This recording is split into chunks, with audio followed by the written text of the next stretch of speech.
பட்டலாந்த அறிக்கை. அதிலுள்ள பிரதிவாதிகளை அடையாளம் காண்பது கடினமானது அல்ல. ஆகவே இதனை பாராளுமன்றத்தில் சமர்ப்பித்து பாராளுமன்றத்தில் விவாதிப்பதற்கு அப்பால் சென்று நீதிமன்ற செயற்பாட்டினை முன்னெடுக்குமாறு நாம் அரசாங்கத்துக்கு கூறுகிறோம்.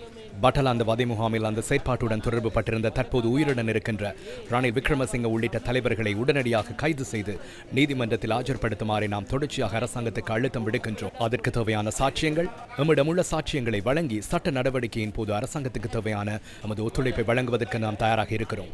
අවශ්‍ය සාක්ෂි අපි සතුව තියෙන සාක්ෂි අපි ඒ වෙනුවෙන් රජයට අවශ්‍ය කරන නෛතික ක්‍රියාමාර්ගවලදී අපේ නිරන්තරව අපේ සහයෝගය ලබා දෙන්නට අපි සූදානමින්. இதேவேளை பட்டலாந்த ஆணைக்குழு அறிக்கையில் வெளிக்கொணரப்பட்டுள்ள குற்றங்கள் தொடர்பில் சட்டத்தை நடைமுறைப்படுத்துவதில் தடைகள் இல்லை என மக்கள் அதிகார இயக்கம் இன்று நடைபெற்ற ஊடக சந்திப்பில் தெரிவித்தது. நாம் யோசனை முன்வைக்கின்றோம். அறிக்கையை சபையில் முன்வைப்பது மாத்திரம் அல்லது ரணில் விக்ரமசிங்க, டக்ளஸ் பீரிஸ் உள்ளிட்டவர்கள் இன்னமும் நலமாக வாழ்கின்றனர்.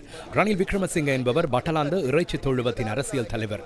மறுபக்கம் அதிலிருந்து அதிகாரிய போலீஸ் கொலையாளியான டக்ளஸ் பீரிஸ் மிகவும் நலமாக தலைமறைவாகி இலங்கையில் இருக்கிறார். இவர்களுக்கு எதிராக உடனடியாக சட்ட நடவடிக்கை எடுங்கள். இந்த ஆணைக்குழு நியமிக்கப்பட்டதன் அடிப்படை 48 நிலையாக இருந்தாலும் இது தொடர்பில் உயர்நீதிமன்றத்தின் ஊடாக நடவடிக்கை எடுப்பதற்கு எவ்வித தடையும் இல்லை என கூறுகிறோம். அதற்கான ஒழுக்க ரீதியிலான உரிமையும் அரசியல் உரிமையும் இந்த அரசாங்கத்துக்கு உள்ளது. பட்டலாந்த ஆணைக்குழு அறிக்கையில் குறிப்பிடப்பட்டுள்ள டக்ளஸ் பீரிஸ் யார்?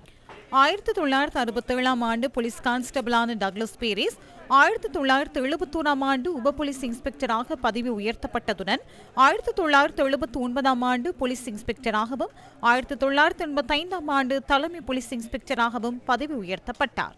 1987 ஆண்டு நடவடிக்கை பிரிவின் பதில் உதவி போலீஸ் அத்தியட்சகராக நியமிக்கப்பட்ட அவர் கலனி நாசகார செயல் ஒழிப்பு பிரிவுக்கு தலைமை தாங்கினார்.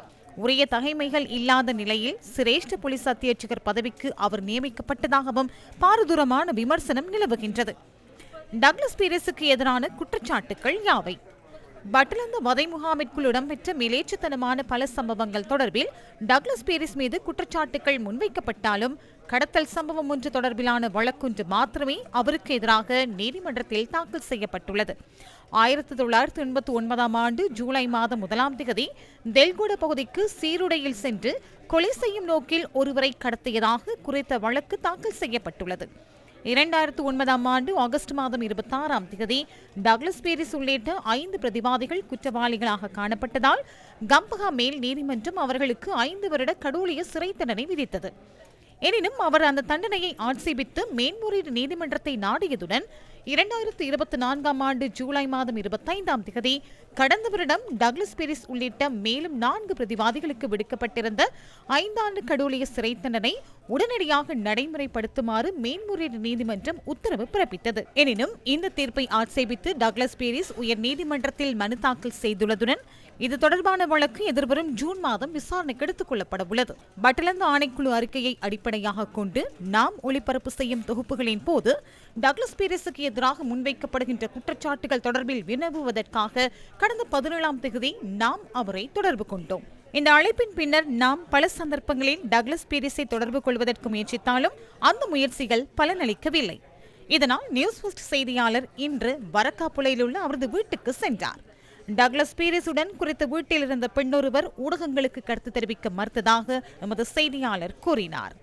பட்டலாந்த ஆணைக்குழு அறிக்கையில் வெளிக்கொணரப்பட்டுள்ள பாரதூரமான குற்றங்கள் தொடர்பில் நீதியை நிலைநாட்டுவதற்கான உண்மையான தேவை இருக்குமாயின் அதற்காக பயன்படுத்தக்கூடிய பல சந்தர்ப்பங்களை நாம் தொடர்ச்சியாக வெளிப்படுத்தினோம்.